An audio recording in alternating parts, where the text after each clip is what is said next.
नमस्कार, स्वागत है आपका। मैं हूं आपके साथ सपना दीपक मदेशा। बुलेटिन का आगाज करेंगे। देवभूमि उत्तराखंड के नाम एक और बड़ी उपलब्धि जुड़ गई है। जी हां, डिजिटल पुलिसिंग और न्याय प्रणाली को आधुनिक बनाने की दिशा में बेहतर प्रदर्शन करते हुए उत्तराखंड पुलिस ने देश भर में प्रथम स्थान प्राप्त किया है। पुलिस महानिरीक्षक अपराध एवं कानून व्यवस्था सुनील कुमार मीणा ने प्रेस वार्ता कर इस संबंध में जानकारी देते हुए बताया कि उत्तराखंड पुलिस ने एक बार फिर डिजिटल पुलिसिंग और न्याय प्रणाली के आधुनिकीकरण के अपनी अग्रणी भूमिका साबित की है।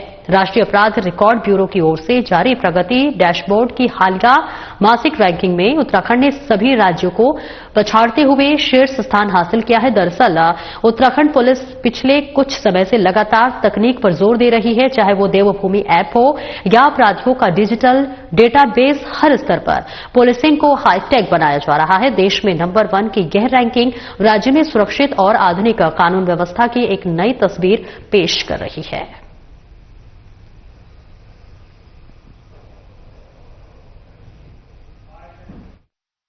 रैंकिंग इस महीने हमें प्राप्त हुई है, उसमें उत्तराखंड ने उत्कृष्ट प्रदर्शन करते हुए प्रथम स्थान प्राप्त किया है। तो ICGS 2.0 के इम्प्लीमेंटेशन पे जो हमारी कार्रवाई चल रही है, उसमें पूरे देश में उत्तराखंड ने पहला स्थान इस बार प्राप्त किया है। यह उपलब्धि राज्य पुलिस की तकनीकी दक्षता, तेजी से नई प्रणालियों को अपनाने की क्षमता, प्रदेश के सभी जिलों के समन्वित प्रयास का प्रतिफल है कि हमने राष्ट्रीय स्तर पे अपने आप को प्रथम स्थान पे रखा है। वर्तमान में जो रैंकिंग जारी की गई है, उत्तराखंड ने 93.46 अंक प्राप्त किए हैं आउट ऑफ 100 और प्रथम स्थान प्राप्त किया है। दूसरे स्थान पर 93.41 के साथ हरियाणा और तीसरे स्थान पे असम राज्य रहा है। तो ये हमारी जो CCTNS की टीम है, जो हमारे जनपदों में CCTNS और ICGS 2.0 के इम्प्लीमेंटेशन के लिए कार्य किया जा रहा है, वो जो मेहनत है, जो हमारी टीम और जिलों की मेहनत है, वो इसमें प्रतिफल उसका दिखाई देता है। और उसी वजह से हम लोगों ने इस माह जो NCRB ने डाटा पब्लिश किया है, उसके अंदर हम लोगों ने फर्स्ट स्थान प्राप्त किया है। और आगे बढ़ेंगे। अंकिता भंडारी हत्याकांड को लेकर देहरादून पुलिस की जांच प्रक्रिया जारी है। एसएसपी अजय सिंह ने मामले से जुड़े ऑडियो वीडियो साक्ष्यों और गवाहों के बयानों को लेकर महत्वपूर्ण अपडेट साझा की है। उन्होंने कहा कि वायरल ऑडियो वीडियो से संबंधित 2 मामले देहरादून जिले के नेहरू कॉलोनी पुलिस स्टेशन और डालनवाला पुलिस स्टेशन में दर्ज किए गए थे। नोटिस मिलने के बाद उर्मिला ने SHO के सामने अपना बयान दर्ज कराया। सभी बयान और दिए गए सबूतों को वीडियो रिकॉर्डिंग के तहत दर्ज किया है। उन्होंने सोशल मीडिया में वायरल ऑडियो वीडियो के संबंध में के बारे में जानकारी दी है। पेनड्राइव को फॉरेंसिक साइंस लेबोरेटरी भेजा गया है। एसएसपी ने बताया कि घटना से सीधे तौर पर संबंधित कोई अन्य नया सबूत फिलहाल पेश नहीं किया गया है। यदि भविष्य में आवश्यकता पड़े तो उन्हें पूछताछ के लिए दोबारा बुलाया जा सकता है।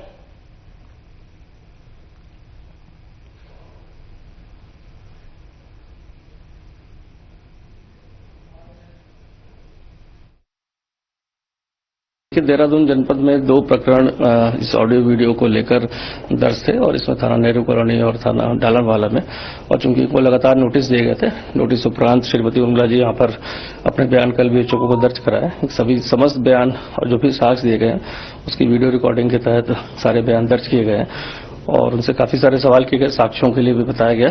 तो जो भी साक्ष्य दिए गए, जो सोशल मीडिया पर जो चीजें वायरल थी, जो ऑडियो क्लिप वायरल थी, उस संबंध में उनके द्वारा दिया गया, जिसको पेन ड्राइव में लेकर FSL भेजा जाएगा। अन्य कोई भी ऐसा साक्ष्य पूछने पर जो इस घटना से संबंधित तो नहीं दिया गया, इस संबंध में आगे की पूछताछ के लिए जरूरत पड़ेगी तो पुनः जो है इनको बुलाया जाएगा। चीज सोशल मीडिया प्लेटफॉर्म पर है, जो चीज जो एक वायरल जो ऑडियो क्लिप्स है, उस संबंध में वही चीजें उनके द्वारा प्रस्तुत की गई है।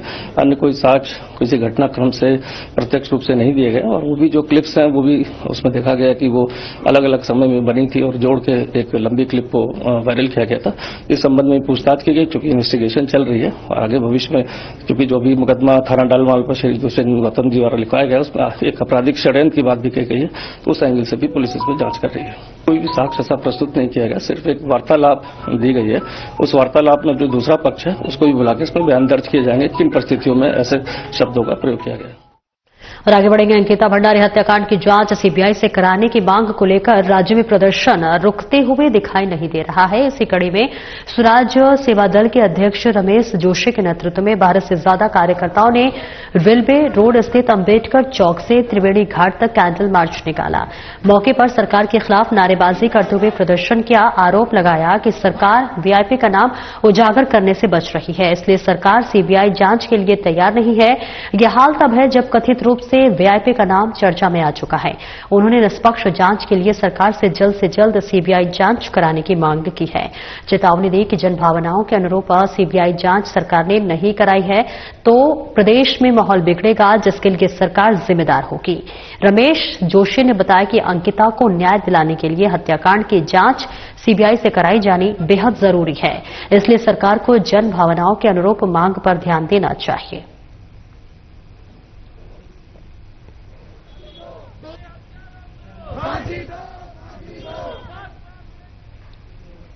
चंबा में क्षेत्र पंचायत प्रमुख सुमन सजवान की अध्यक्षता में बीडीसी की बैठक हुई। बैठक में विधायक किशोर उपाध्याय और डीएम नेतिका खंडेलवाल की उपस्थिति रही। बैठक को संबोधित करते हुए विधायक किशोर उपाध्याय ने कहा कि सदन के सभी सदस्यों को सदन की गरिमा के अनुरूप कार्य करते हुए अपने अपने क्षेत्रों की समस्याओं और आवश्यकताओं को प्रभावी ढंग से सदन के सामने रखना चाहिए।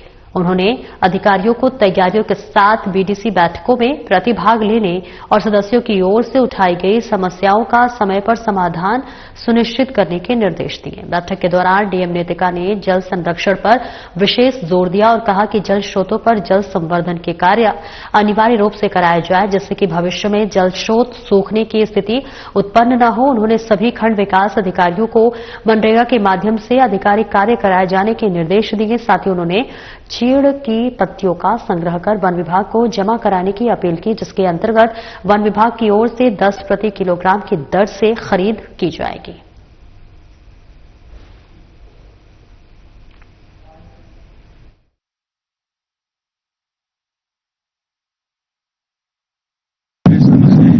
समय के अनुसार घटती बढ़ती रहती है और ये जो सदन है उन समस्याओं के समाधान करने में सबसे महत्वपूर्ण भूमिका निभाते हैं। जनप्रतिनिधि भी और जो हमारा प्रशासनिक जो अधिकारीगण हैं और लोग हैं उसका लाभ तो होता ही है। समस्याओं का समाधान हमारी सरकार, हमारे मुख्यमंत्री पुष्कर सिंह धामी जी, वो तो यहाँ तक कि जो है खुद भी बहुत से जो हमारे आजकल जन जन की सरकार वाला जो हमारा कार्यक्रम है जन जन के, और मैं भी हर उसमें जो है शामिल हूँ। और आगे बढ़ेंगे। हरिद्वार देहरादून हाईवे पर राजछुदरवाला में रामू पकोड़े वाले की दुकान पर रबोक बधिर नाबालिग के कार्य करने की सूचना पर श्रम विभाग ने छापेमारी की है। छापेमारी के दौरान श्रम अधिकारी आनंद कुमार को नाबालिग नहीं मिला। अंदाजा लगाया जा रहा है कि सूचना लीक होने के कारण नाबालिग को दुकान से काम करते हुए फरार कर दिया गया। फिर भी श्रम अधिकारी ने एक्शन लेते हुए रामू पकोड़े वाले का चालान काटा और उसे बाल श्रम नहीं कराने की हिदायत दी। श्रम अधिकारी ने दावा किया कि उनके पास रामू पकोड़े वाले की दुकान पर नाबालिग के काम करने के पुख्ता सबूत मौजूद हैं। सूचना कैसे लीक हुई उसकी जांच की जा रही है। इसके अलावा रेलवे रोड स्थित सत्या पूजा स्टोर पर भी श्रम विभाग की टीम ने एक नाबालिग को बाल श्रम करते हुए पकड़ा गया। नाबालिग को संरक्षण में लेकर CWC देहरादून भेज दिया गया है। श्रम अधिकारी के मुताबिक दुकानदार के खिलाफ बाल श्रम करने के आरोप में मुकदमा दर्ज किया गया।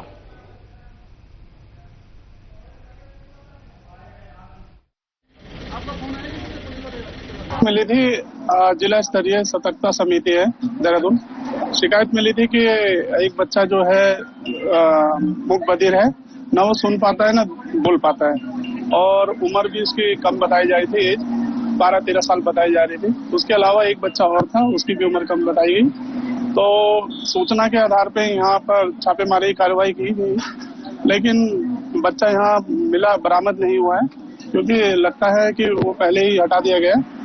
और ये रामू पकौड़े की शिकायत काफी दिनों से मिल रही थी। आज छापेमारी की कार्रवाई थी, तो बच्चा मौके से नहीं मिला है, लेकिन जो आपका हमारे यहाँ कार्रवाई रहती है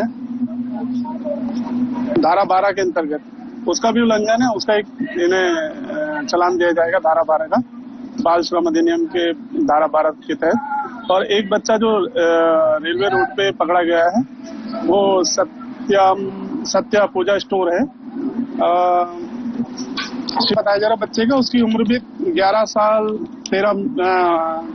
11 महीने 3 दिन है। और ये मिला है आपका सत्या एजेंसी पूजा भंडार है कोई रेलवे रोड पे, वहां से वो सकुशल हमने उसे रेस्क्यू कर लिया है। अभी CWC देहरादून के समक्ष प्रस्तुत किया जाएगा। वहां काउंसलिंग के बाद जो भी वैधानिक कार्रवाई होगी अपनाई जाएगा और जो उनका सेवा आयोजक है सत्या पूजा भंडार एजेंसी का, उसके खिलाफ मुकदमा दर्ज कराया। और एक छोटे से ब्रेक ले रुकेंगे, जल्द लौटते हैं।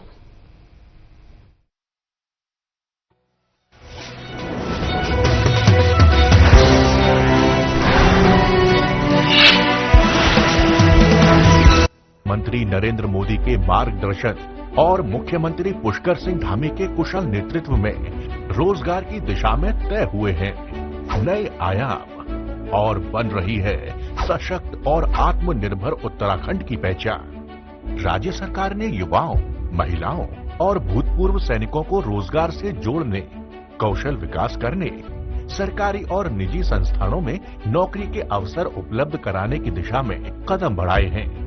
सरकार की नई रोजगार नीति मुख्य रूप से युवाओं को रोजगार में सहायता प्रदान करने और स्वरोजगार को बढ़ावा देने पर केंद्रित की गई है, जिसके लिए स्टार्टअप्स को फंडिंग, मेंटरशिप और बाजार उपलब्ध कराने पर जोर दिया जा रहा है।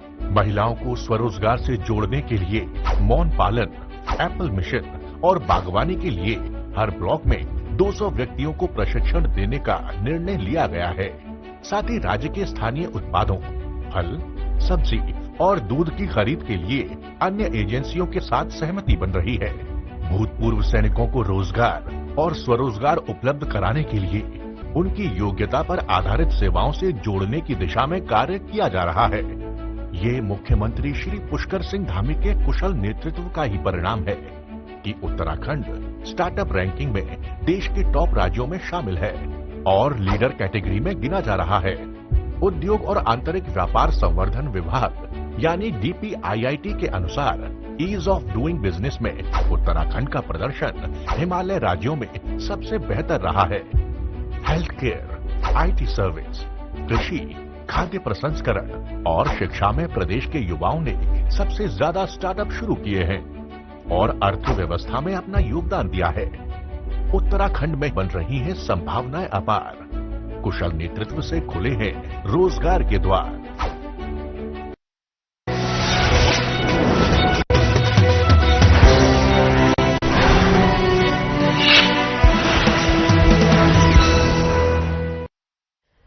ब्रेक के बाद एक बार फिर से स्वागत है आपका। खबरों में आगे बढ़ेंगे। रुड़की क्षेत्र में बिजली चोरी के खिलाफ ऊर्जा निगम ने अब तक की सबसे बड़ी और सख्त कार्रवाई की है। ऊर्जा निगम, विजिलेंस और PSC की संयुक्त टीम ने विभिन्न गांव में एक साथ छापेमारी कर लगभग 160 बिजली चोरी के मामलों का खुलासा किया है। इस ऐतिहासिक कार्रवाई से पूरे क्षेत्र में हड़कंप मच गया है। विजिलेंस टीम ने PSC के साथ मिलकर करीब 5 गांव में दबिश दी। कई लोग मौके पर बिजली चोरी करते हुए भी पकड़े गए हैं। इस संबंध में ऊर्जा निगम की अधिशासी अभियंता अनिल मिश्रा ने बताया है कि यह कार्रवाई बिजली चोरी पर लगाम लगाने के उद्देश्य से की गई है, लगातार जारी रहेंगे। उन्होंने बताया है कि जांच के दौरान सामने आया कि कुछ ग्रामीण घर के बाहर लगे बिजली पोल से सीधे अवैध केबल डालकर बिजली का उपयोग कर रहे थे, जबकि कई स्थानों पर पानी की टंकियों में रॉड लगाकर अवैध रूप से बिजली खपत की जा रही थी। उन्होंने बताया कि यह न केवल बिजली चोरी का गंभीर मामला है, बल्कि जान माल के लिए भी बड़ा खतरा साबित हो सकता है। ऊर्जा निगम ने इन सभी मामलों में संबंधित पुलिस थानों में मुकदमे दर्ज कर लिया है, साथ ही दोषियों पर भारी जुर्माना लगाया है।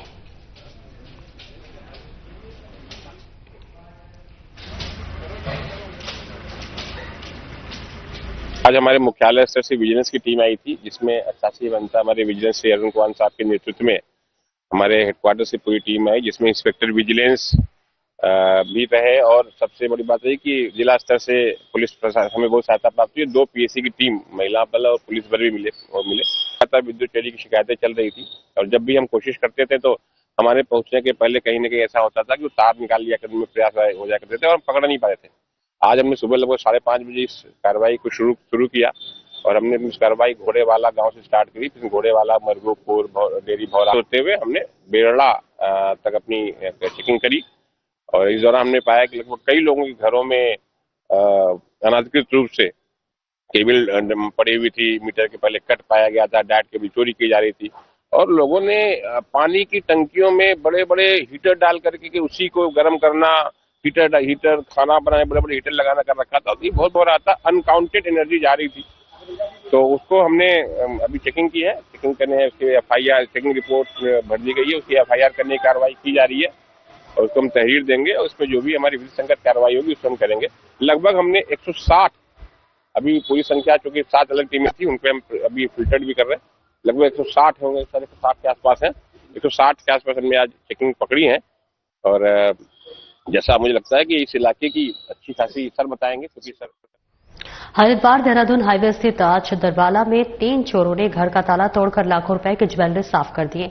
शिकायत मिलने पर रायवाला पुलिस ने मामले में मुकदमा दर्ज किया है और अब चोरों को गिरफ्तार करने में सफलता हासिल की है। फिलहाल पुलिस ने मुकदमे के आधार पर चोरों को न्यायालय में पेश किया है, जहां कोर्ट के आदेश पर पुलिस ने आरोपियों को जेल भेज दिया है। मामले का खुलासा करते हुए कोतवाल राजेंद्र सिंह खोलिया ने बताया है कि 6 जनवरी को बीना देवी के घर का ताला तोड़कर चोरी की वारदात हुई।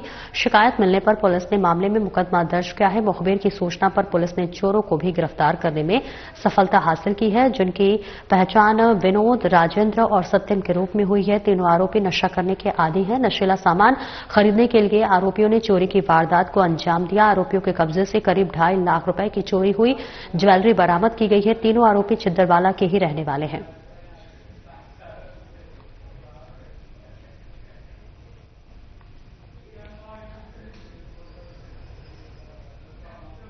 आगे बढ़ेंगे। करणपुर बाजार स्थित एक प्रतिष्ठित बेकरी में आगजनी और मारपीट करने वाले आरोपी को पुलिस ने 24 घंटे के अंदर गिरफ्तार किया है। आरोपी की पहचान अभिषेक कुमार निवासी पौड़ी गढ़वाल के रूप में हुई है। चौकी प्रभारी रवि प्रसाद कवि ने बताया कि शुभम महेश्वरी थाना डालनवाला में तहरीर दी थी कि करणपुर बाजार स्थित उनकी महेश्वरी बेकर्स में अभिषेक कुमार नाम के एक युवक ने देर रात आग लगा दी है, जिससे कि दुकान को भारी नुकसान हुआ है। आरोपी ने शॉप के कर्मचारियों के साथ मारपीट भी की है। पुलिस ने त्वरित कार्रवाई करते हुए मुखबिर से प्राप्त सूचना के आधार पर आरोपी अभिषेक कुमार को 24 घंटे के अंदर भगत सिंह कॉलोनी के पास से संदिग्ध अवस्था में घूमते हुए गिरफ्तार किया। पूछताछ में आरोपी ने बताया कि कुछ दिन पहले ही वो महेश्वरी बेकरी में काम पर लगा था, लेकिन बेकर्स में कार्य करने वाले स्टाफ से किसी बात को लेकर उसकी लड़ाई हो गई, जिससे कि बेकर्स के मालिक ने उसे नौकरी से निकाल दिया। बेकरी मालिक और उसके स्टाफ से बदला लेने की भावना से आरोपी ने रात को बेकरी में आग लगा दी।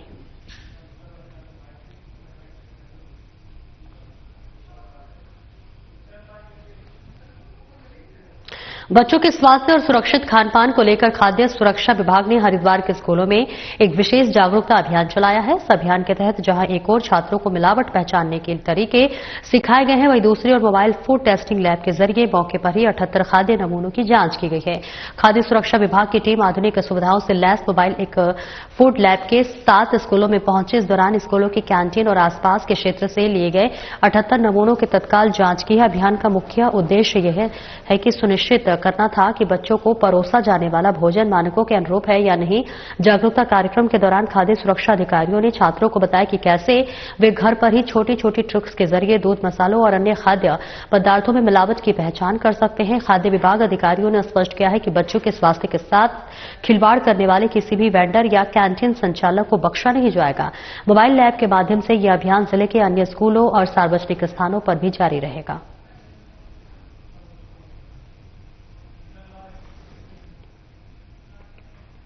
और आगे बढ़ेंगे। पुरानी रंजिश के चलते सरियामा फायरिंग करने कर गांव में दहशत फैलाने वाले 3 बदमाशों को मंगलवार मंगलौर पुलिस ने गिरफ्तार कर सलाखों के पीछे भेज दिया है। पकड़े गए आरोपियों में पति पत्नी और सगा जेठ शामिल है। जहां ग्राम मुंडलाना निवासी सतीश कुमार ने कोतवाली मंगलौर में तहरीर देकर बताया था कि पुरानी रंजिश के चलते 3 आरोपियों ने उनके घर पर ताबड़तोड़ फायरिंग की। इस हमले में परिवार के सदस्य बाल बाल बचे, लेकिन आरोपियों ने जान से मारने की धमकी देकर पूरे इलाके में खौफ पैदा कर दिया था। घटना के बाद से ही गांव में तनाव और डर का माहौल था। मामले की गंभीरता और आरोपियों के आपराधिक इतिहास को देखते हुए एसएसपी ने तत्काल गिरफ्तारी के निर्देश दिए। इस क्रम में पुलिस टीमों ने घेराबंदी करते हुए तीनों आरोपियों को दबोच लिया। पुलिस ने आरोपियों के कब्जे से अवैध तमंचे और भारी मात्रा में जिंदा कारतूस बरामद किए हैं। आरोपियों के खिलाफ कार्रवाई अमल में लाई जा रही है। पुलिस का साफ संदेश है कि अपराध और अपराधियों के खिलाफ जीरो टॉलरेंस की नीति जारी रहेगी।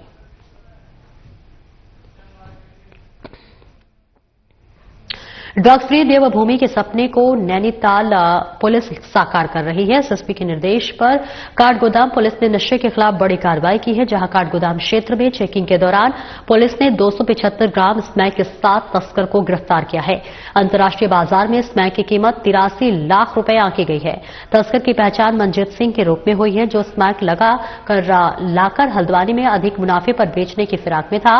मनजीत सिंह का आपराधिक इतिहास भी रहा है और इसके साथ ही बनभुलपुरा थाना क्षेत्र से एक युवक को 26 नशीले इंजेक्शन के साथ गिरफ्तार किया है। आरोपी की पहचान अभिषेक आर्या के रूप में हुई है। मामले का खुलासा एसएसपी मंजुनाथ टीसी ने किया है। एसएसपी ने बताया है कि नशे के अवैध कारोबार में लिप्त किसी भी व्यक्ति को बख्शा नहीं जाएगा। नैनीताल को नशा मुक्त बनाना पुलिस की पहली प्राथमिकता है। फिलहाल दोनों आरोपियों को कोर्ट के आदेश पर जेल भेज दिया गया है।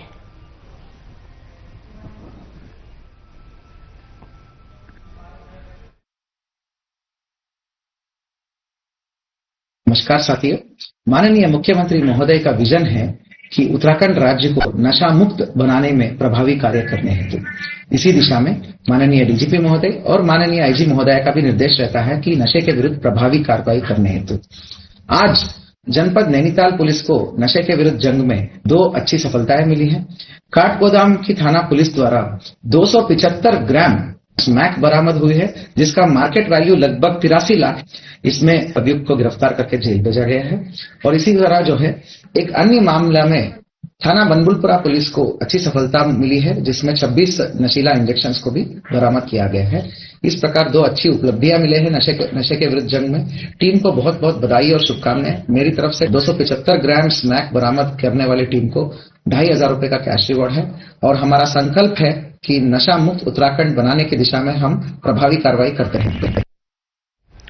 और उधम सिंह नगर में गुलदार की दस्तक ने ग्रामीणों की रातों की नींद उड़ा दी है। जिले के विभिन्न हिस्सों में पालतू जानवरों को निशाना बना रहे गुलदार ने अब काशीपुर के चैती गांव में दस्तक दी है। यहां एक गुलदार ने घर के बाहर सो रहे पालतू कुत्ते पर हमला कर उसे अपना निवाला बना लिया और ये रोंगटे खड़े कर देने वाली घटना पास में लगी सीसीटीवी में कैद हो गई है। वायरल वीडियो में साफ देखा जा सकता है कि गुलदार दबे पांव आता है और पलक झपकते ही पालतू कुत्ते को उठा ले जाता है।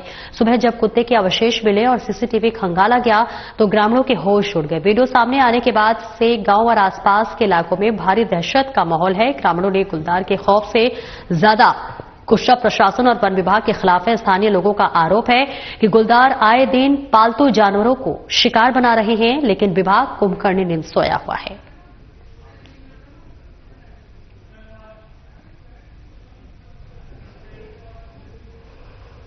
उत्तरकाशी में मौसम में बदलाव के चलते इन दिनों उच्च हिमालय क्षेत्रों में बर्फबारी न होने की वजह से मुख्य नदी व नाले जम चुके हैं। वहीं निचले पहाड़ी क्षेत्रों में धुंध छाई हुई है और ठंड में तेजी आई है। कड़ाके की ठंड के कारण कई क्षेत्रों में पानी जम गया है, जिससे कि आम जनजीवन प्रभावित हो रहा है। उच्च हिमालय क्षेत्र जहां इस समय आमतौर पर बर्फबारी देखने को मिलती थी, इस बार अब तक बर्फ विहीन नजर आ रहे हैं। पहाड़ों पर बर्फ न होने से लोगों के बीच मौसम को लेकर चर्चा बनी हुई है। जनवरी का महीना शुरू हो चुका है, लेकिन अब तक कहीं भी बर्फ दिखाई नहीं दी है। मां गंगा के शीतकालीन प्रवास स्थल मुखबा में देश विदेश से श्रद्धालु और पर्यटक पहुंच रहे हैं। हालांकि बढ़ती ठंड के कारण वहां ठहरने वाले पर्यटकों को संस्था समिति नहीं हुई है। वहीं नए वर्ष को लेकर पर्यटन स्थल हर्षिल और बगोरी की ओर से धीरे धीरे पर्यटकों का संख्या बढ़ रहा है। कड़ाके की ठंड के बावजूद पर्यटक हर्षिल व बगोरी पहुंच रहे हैं और स्थानीय पर्यटन व्यवसाय नए वर्ष बर्फबारी की उम्मीद लगाए हुए हैं, जिससे कि पर्यटन गतिविधियों में और बढ़ोतरी होने की संभावना जताई जा रही है। बड़ी संख्या में यात्री बगोरी गांव की ओर पहुंच रहे हैं। पर्यटक भी होम स्टे व्यवसायियों से काफी खुश नजर आ रहे हैं। पर्यटकों का कहना है कि सुरक्षा की दृष्टि से हर्षिल वैली सुरक्षित है, साथ ही यहां के व्यंजन भी लाजवाब है।